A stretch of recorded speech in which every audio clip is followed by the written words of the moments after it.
السلام عليكم ورحمة الله تعالى وبركاته. مرحبا بكم في قناتكم قناتنا بوسلام برو. معكم اخوكم اسلام. اليوم عندنا فيديو جديد على الاعلام الجزائري. خوتي متواصل في الهنطقات ديالو كيف ما العاده.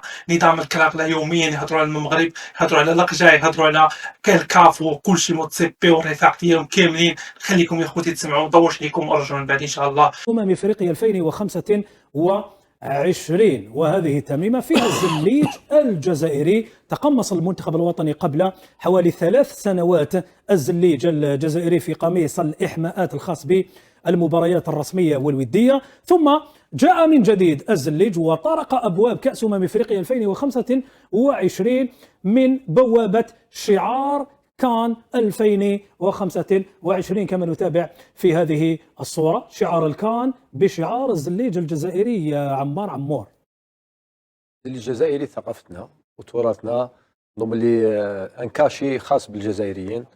ان شاء الله برك يعطي التفاؤل للاعبين، ولما لا نديروا بطوله في المستوى ان شاء الله. يكون فيها الخير وزدتوا لي لاكوب تاعنا، لما لا؟ ولما لا عندنا كل الامكانيات نسترجعوها حتكون احسن هديه خاصه للاعبين اللي راهم في نهايه المسيره تاعهم باش يخرجوا على الاقل براس مرفوع.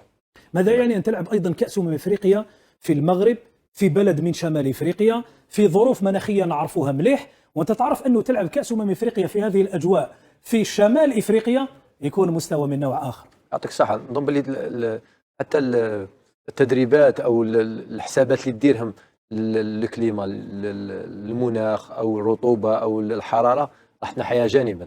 انا نفس المناخ، نفس البيئه اللي تاع الجزائر.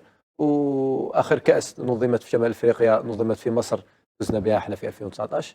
لما لا نعاودوا؟ هذا على كل حال حلم لازم حل مكمل كجزائريين.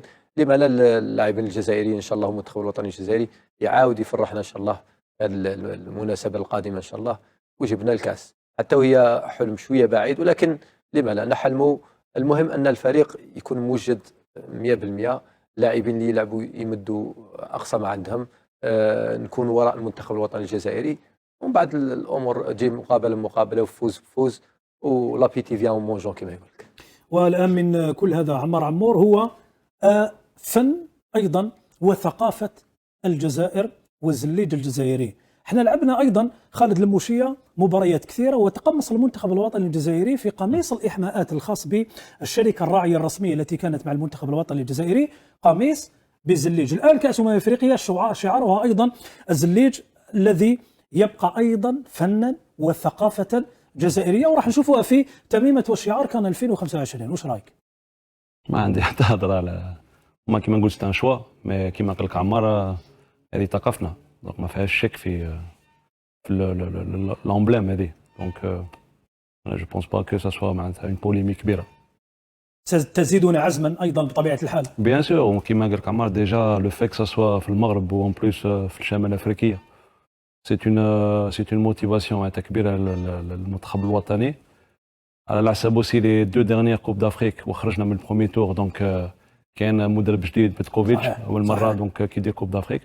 جيسبيغ كو الديسكور يكون جديد وديسكور يكون بوزيتيف باش ان شاء الله نديروا ان بون باركور.